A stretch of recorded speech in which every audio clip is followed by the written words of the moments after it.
Hallelujah! Praise the lord. మీరందరూ బాగున్నారా? సంతోషంగా ఉన్నారా? ప్రార్థనతో ఈ కార్యక్రమాన్ని మొదలుపెట్టుకుందాం. ప్రేమగల తండ్రి, పరిశుద్ధమైన దేవా, నన్ను నీ సిలువ చాటున మరుగుపరిచి, నీ మాట నా నోట ఉంచండి నాయన. ప్రతి ఆటంకాలు తొలగించండి. ఇక్కడ మీ సన్నిధి మెండుగా దయచేయమని ప్రభువైన యేసుక్రీస్తు నామములో అడిగి వేడుకుంటున్నాను తండ్రి. ఆమేన్. మీ అందరికీ వందనాలండి. మరి ఈరోజు చిల్డ్రన్స్ డే, బాలల దినోత్సవం మన ఇండియాలో జరుపుకుంటారు. ఎందుకంటే పండిత్ జవహర్లాల్ నెహ్రూ గారి పుట్టినరోజు. ఆయన మొట్టమొదటి ప్రధానమంత్రిగా ఉన్నాడు మన దేశానికి. మా పిల్లలు పొద్దున్నే లేసి, "మమ్మీ ఇవాళ చిల్డ్రన్స్ డే కదా! ఈరోజు మాకేమిస్తున్నావు?" అని అడిగారు. నేను నిజంగా అనుకోలేదండి ఈరోజు ఆహ్, ఆహ్, చిల్డ్రన్స్ డే గురించి దేవుని బైబిల్‌లో బా చిన్న బిడ్డల గురించి ఏం రాయబడిందో పంచుకోవాలనుకోలేదు. కానీ దేవుడు నా హృదయంలో పెట్టిన తలంపు. అయితే ఈ దినాన చిన్న బిడ్డలని ఎలా పెంచాలి? చిన్న బిడ్డలు గురించి బాలల దినోత్సవం సందర్భంగా కొన్ని విషయాలు బైబిల్ ప్రకారకంగా మనం ఆహ్, దేవుడు నా హృదయంలో పెట్టింది మీతో పంచుకుంటాను. మరి మీరు చూసినట్లయితే కీర్తనలు 107:3లో చూసినట్లయితే ఒకసారి చదువుకుందాం. కుమారులు దేవుడు అనుగ్రహించు స్వాస్థ్యము, గర్భఫలము ఆయన ఇచ్చు బహుమానమే. చాలామంది మాకు సంతానం కలగలేదు అని అనుకుంటారు. కానీ పిల్లలు లేపోతే జీవితమే లేదండి. వారిచ్చిన ఆనందం, వారిచ్చిన తృప్తి మనకెందులో, వారిచ్చే ఆ సంతోషము మనకెందులో కలగదు. మరి చిన్న బిడ్డలు ఒక తెల్ల కాగితం వంటివారు. వారి హృదయం మీద మనం ఏమి రాస్తామో అవే మాట్లాడతారు. వారికి కుయుక్తి, తంత్రము ఏమీ తెలీదు కదండీ! యేసుప్రభువారు పలుమార్లు చిన్న బిడ్డలను ఆటంకపరచనీయకుడి అని చెప్పటం మనం చూసాం. మరి మీరు చూసినట్లయితే లూకా సువార్త 18వ అధ్యాయం, మత్తయి సువార్త 19వ అధ్యాయం, మార్కు సువార్త 10వ అధ్యాయంలో ఇక్కడ ఏం జరుగుతదంటే శిష్యులలో వివాదం జరుగుతది. ఎ ఎవరు గొప్ప? ఎవరు గొప్ప? మాలో ఎవరు గొప్ప? ఎవరు పరలోక రాజ్యంలో గొప్పవారుగా ఉంటారు అని శిష్యులులో వివాదం జరుపుకుంటూ ఉంటారు. వాగ్వాదం జరుపుకుంటూ ఉంటారు. అయితే దేవుడు వచ్చి ఎవరైతే చిన్న బిడ్డని చేర్చుకుంటారో వారిదే పరలోక రాజ్యం అని అంటాడు. ఒకసారి ఆ వచనాలు మనం చదువుకుందామండి. మార్కు సువార్త 10వ అధ్యాయం 13వ వచనం.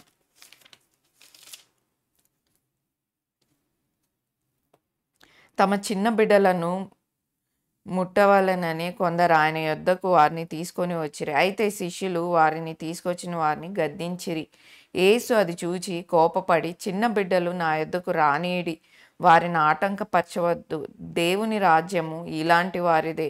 చిన్న బిడ్డల వలె దేవుని రాజ్యం అంగీకరింపనివాడు అందులో ఎంత మాత్రం ప్రవేశింపడని నేను మీతో నిశ్చయముగా చెప్పి ఆ బిడ్డలని ఎత్తి కౌగిలించుకొని వారి మీద చేతులుంచి ఆశీర్వదించెను.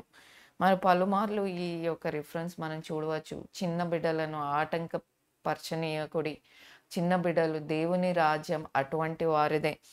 మీరు ఇంకొక చోట చూసినట్లయితే మార్కు 9:33లో ఒకసారి చదువుకుందామండి.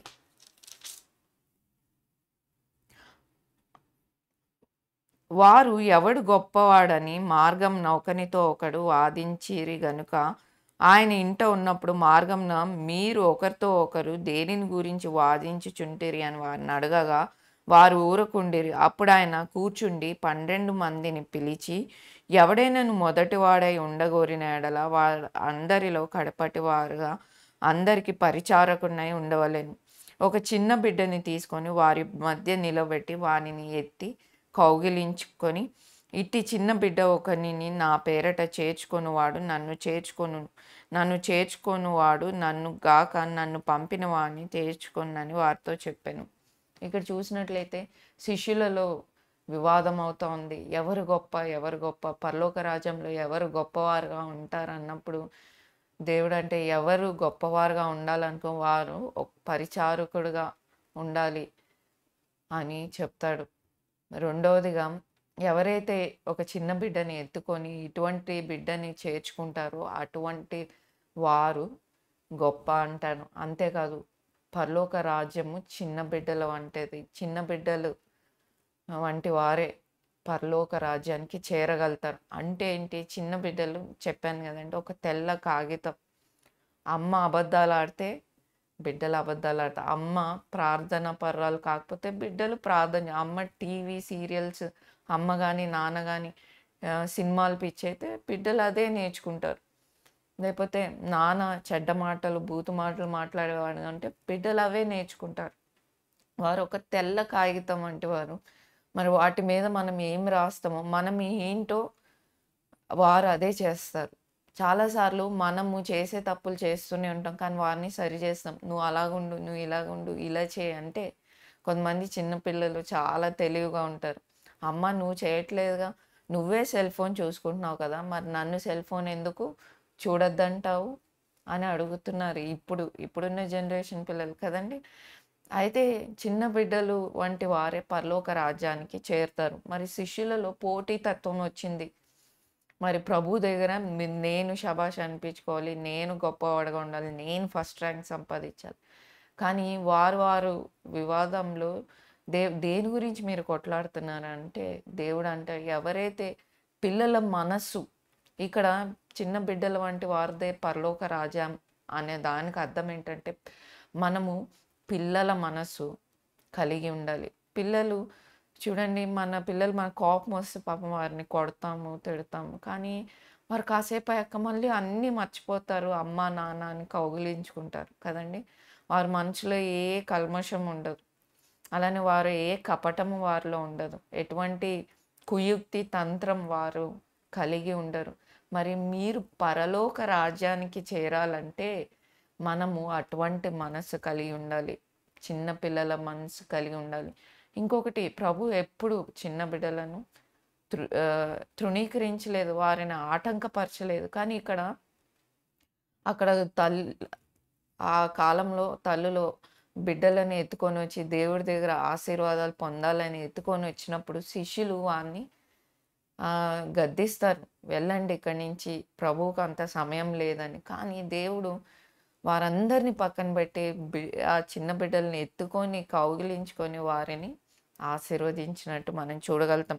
ఎన్నడూ ఎప్పుడు బిడ్డల్ని వారు ఆటంకపరచలేదు. చాలాసార్లు మనం మందిరాల్లో చూడవచ్చు.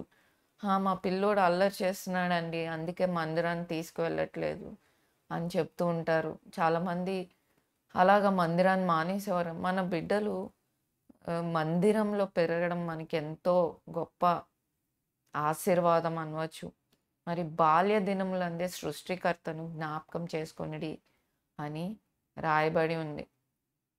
మరి చిన్ననాటి నుండే దేవుని వాక్యంతో బిడ్డలను మనం పెంచేవారుగా ఉండాలి. అంతేకాదు మీరు చూసినట్లయితే సామెతలు 22:6 ఒకసారి చదువుకుందాం. బాలుడు నడవలసిన త్రోవను వారికి నేర్పుము, వాడు పెద్దవాడైనప్పుడు దాని నుండి తొలగిపోడు అని రాయబడింది. అంతేకాదు మీరు సామెతలు 22:15 చూసినట్లయితే బాలుని హృదయంలో మూఢత్వము స్వాభావికంగా పుట్టను, శిక్షాదండం దానిలో నుండి తోలివేయును. మరి బెత్తము వాడని వాడు కుమారునికి విరోధి అని ఉంది. చిన్న బిడ్డల్ని చాలా గారాబం చేస్తూ ఉంటాము, కొట్టం. కానీ మరి మన పుట్టకే పాపం. కాబట్టి వారు తప్పులు చేసినప్పుడు వారికి క్రమశిక్షణ, శిక్షా దండము అనేది మనం నేర్పించేవారుగా ఉండాలి. వారిని సరిదిద్దేవారుగా ఉండాలి. వారితో సమయం గడిపేవారుగా ఉండాలి. ఈ దినాన చాలామంది ఈ కార్పొరేట్ వరల్డ్‌లో ఈ ఈ కల్చర్‌లో మరి మదర్, ఫాదర్ పిల్లలకి అవైలబుల్‌గా ఉండట్లేదండి. మరి వారు ఒకవేళ ఉన్నా వారు ఏమంటారు? వారి దగ్గర ధనము ఉన్నట్లయితే వారు డబ్బులు ఇచ్చి ఒక మేడ్‌ని, ఒక పనివారిని హైర్ చేసి పిల్లల్ని వారితో పాటు పెంచుతున్నారు. చూడండి మన పిల్లలు ఎవరితో పెరుగుతారో వారు వారికిలానే బిహేవ్ చేస్తారు. వారికిలానే మాట్లాడతారు. అది మనం చాలా సార్లు మర్చిపోయేవారుగా ఉంటున్నాం. అంతేకాదు మన పిల్లలు మనతో సమయం గడపాలని వారు ఎదురు చూసేవారుగా ఉన్నారు. మరి మన బిడ్డలు ఒక్కసారి వారు చిన్న బిడ్డలుగా ఉంటారు. కొంత అయ్యాక వారు పెద్దవారు టీనేజర్స్ అవుతారు. అడాలసెన్స్‌లోకొస్తారు. యవ్వనంలోనికొస్తారు. వారు మన మధ్య వయసులోనికి వస్తారు కదండీ! వారు చిన్నప్పుడే మనం ఆ బాల్య దినములందు వారితో పాటు మనం సంతోషించేవారుగా ఉండాలి. ఈరోజు తగినంత సమయం మనం బిడ్డలతో గడపట్లేదు. అందుకనే వారు సెల్ ఫోన్స్‌కి వారు చిన్న బిడ్డలు గూడా సెల్ ఫోన్స్ కొంచెం రిలాక్సేషన్ పొందాలని బిడ్డలకి ఫోన్ ఇచ్చేసి వదిలేస్తున్నారు. కానీ అది ఎంతో ప్రమాదకరం. వారికి తెలిసి తెలియని వయసు.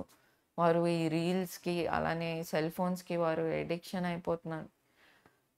ఆ చిన్న వయసులో బిడ్డలతో మనం సమయం గడపటము, దేవుని పాటలు, దేవుని వాక్యం వారితో మనం మాట్లాడటం ఎంతో ముఖ్యం. మరి ఇక్కడ చూసినట్లయితే దేవుడు ఎప్పుడు చిన్న బిడ్డల్ని ఆటంకపరచలేదు అని మనం చూడగలుగుతాం. అలానే కొలస్సీ రాసిన పత్రిక 3:21 అంతేకాదు మీరు సామెతలు 17:6 ఒకసారి చదువుకుందామండి. 17వ అధ్యాయం 6 కుమారుల కుమారులు వృద్ధులకు కిరీటము, తండ్రులే కుమారులకు అలంకారం. మరి ఇక్కడ చూసినట్లయితే వృద్ధులకు కూడా పిల్లలు చాలా స్ట్రెస్ బస్టర్స్. కుమారుల కుమారులు, మన పిల్లల పిల్లలు మరి వృద్ధులకు కిరీటం వంటివారు. వారు కాసేపు మన మనసు బాగోలేనప్పుడు చిన్న న్యూ బోర్న్ బేబీస్‌తో మనం ఆడుకున్నప్పుడు ఆ స్ట్రెస్ అంతా పోతది. చిన్న బిడ్డలు స్ట్రెస్ బస్టర్స్ వంటివారు.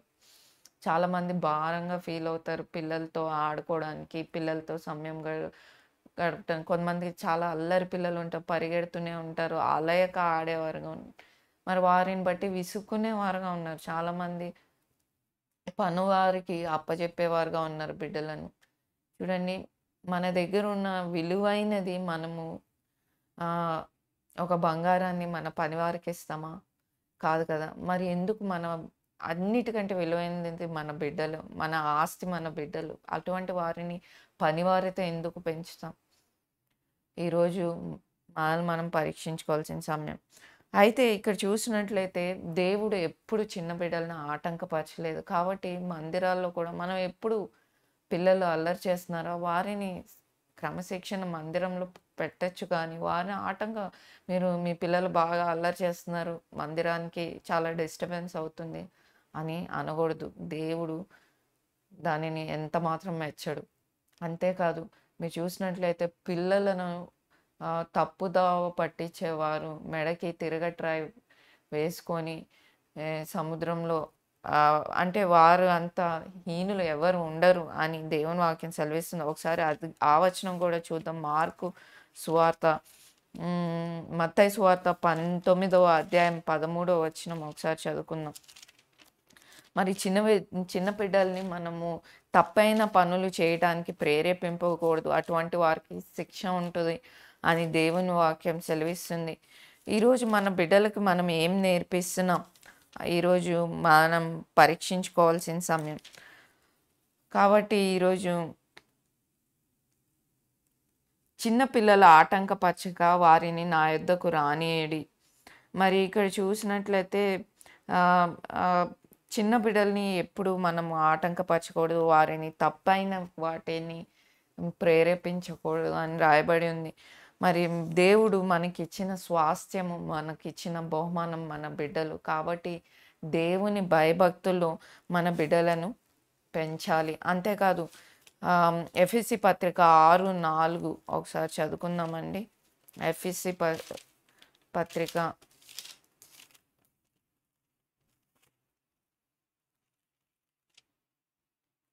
తండ్రులారా మీ పిల్లలకు కోపం రేపక ప్రభు యొక్క శిక్షణలో బోధనలో వారిని పెంచుడి. చాలామంది మాట వినట్లేదండి అని పిల్లల్ని కొట్టేవారుగా ఉన్నారు, కసిరేవారుగా ఉన్నారు. మరి వారి మీద అరిసే కేకలు వేసేవారుగా ఉన్నారు. ఇక్కడ దేవుని వాక్యం స్పష్టంగా చెప్తుంది. తండ్రులారా మీ పిల్లలకు కోపం రేపకండి. ప్రభువు యొక్క శిక్షణలో బోధలో వారిని పెంచండి. ఎంతమంది మీ దేవుని వాక్యము మనం దేవుని వాక్యాన్ని మన బిడ్డలకి నేర్పిస్తున్నాం. ఈరోజు మనం పరీక్షించుకోవాల్సిన సమయం. ద్వితీయోపదేశ కాండంలో మీరు చూసినట్లయితే మన బిడ్డలకు దేవుని యొక్క వాక్యంలో, దేవుని యొక్క క్రమశిక్షణలో పెంచాలి అని ఒక వచనము రాయబడి ఉంది. మరి ఈరోజు మనం మన బిడ్డలకి అన్నీ ఇస్తున్నాం కానీ, వారు అడిగిందల్లా ఇస్తున్నాం గానీ, వారితో సమయం గడపట్లేదు. మరి ఒకవేళ నువ్వు క్రైస్తవుడివైతే దేవుని విషయాలు మన బిడ్డలకి మనం చెప్పేవారుగా ఉంటున్నామా? దేవుని వాక్యాన్ని వారికి పంచేవారుగా ఉంటున్నామా? బైబిల్‌లో అనేకమైన స్టోరీస్ ఉన్నాయి. వారితో కొంత సమయం తీసుకొని, యోసేపు ఇలా చేశాడు నాన్న, దానియేలు ఇలా బతికాడు అని ఎంతమందిమి చెప్తున్నాం. ఈరోజు మనం పరీక్షించుకోవాల్సిన సమయం. ఈరోజు బిడ్డల్ని పెంచే విషయంలో తల్లిదండ్రులు, ముఖ్యంగా తల్లులు ఎంతో వెనకబడి ఉంటున్నాం. వారికి తగినంత సమయం, మనకు కొంచెం సమయం దొరికితే ఏదో సెల్ ఫోన్ చూసుకోవాలి అని అనుకుంటున్నామే తప్ప, మన బిడ్డలతో తగిన సమయము మనము గడపట్లేదు. మరి వారు చిన్న బిడ్డలు బలవంతుని చేతిలో బాణం వంటి వారని దేవుని వాక్యం సెలవిస్తుంది. ఈరోజు మనము దేవుని వాక్యంతో మన బిడ్డల్ని పెంచుతున్నామా? ఈరోజు మనం పరీక్షించుకోవాల్సిన సమయం. ఎప్పుడు చిన్న బిడ్డల్ని ఆటంకపరచకూడదు అని దేవుని వాక్యం సెలవిస్తుంది. అటువంటి వారిని దేవుడు శిక్షిస్తాడని కూడా రాయబడింది. కాబట్టి ప్రార్థన. ప్రేమగల తండ్రి, పరిశుద్ధమైన దేవ, అయ్యా ఈ బాలల దినోత్సవం సందర్భంగా నైనా తండ్రి, అయ్యా అవునైనా మా బిడ్డల్ని ఎలా పెంచాలో, వారిని ఎలా క్రమశిక్షణ చేయాలో ప్రభా మాకు నేర్పించు నాయనా తండ్రి. మా బిడ్డలతో మేము సమయం గడిపేవారుగా మమ్మల్ని చేయండి నాయనా తండ్రి. అయ్యా అది మా బాధ్యతగా అయ్యా మేము చేయట్లేదు నాయనా తండ్రి. అయ్యా అవునైనా తండ్రి, నీ కొరకు పెంచేవారుగా ఎలా అయితే ప్రభా సమూయేలు నీ మందిరంలో అన్న చిన్నప్పుడే ప్రభా నీ మందిరంలో సమూయేలుని ఇచ్చేసింది నాయనా తండ్రి. అయ్యా మా బిడ్డలను నీ మందిరంలో పెంచేవారుగా, నీ వాక్యంతో, నీ పాటలతో మేము పెంచేవారుగా మమ్మల్ని చేయండి నాయనా తండ్రి. అయ్యా తల్లులైన మాకు అటువంటి జ్ఞానాన్ని దయచేయండి నాయనా తండ్రి. వితిన వాక్యం ముద్రింపజేయమని ప్రభువైన యేసుక్రీస్తు నామములో అడిగి వేడుకుంటున్నాను తండ్రి. ఆమేన్. మీ అందరికీ వందనాలండి. మరి ఈ కార్యక్రమాలు మీకు ఉపయోగకరంగా ఉన్నట్లయితే దయచేసి షేర్ చేయండి, లైక్ చేయండి, సబ్స్క్రైబ్ చేయండి. దీప్తి ప్రకాష్ అనే యూట్యూబ్ ఛానల్. అంతేకాదండి, ఈ పరిచర్య ద్వారా మీరు మేలు పొందిన వారైతే ఈ పరిచర్యను ప్రోత్సాహపరిచే బాధ్యత మీ మీద ఉంది. డిస్క్రిప్షన్లో ఉన్న నంబర్స్, ఈ పరిచర్యలో పాలు పంపులు పొందొచ్చు. ప్రభు చిత్తమైతే మళ్ళీ కలుసుకుందాం. అంతవరకు సెలవు. Thank you.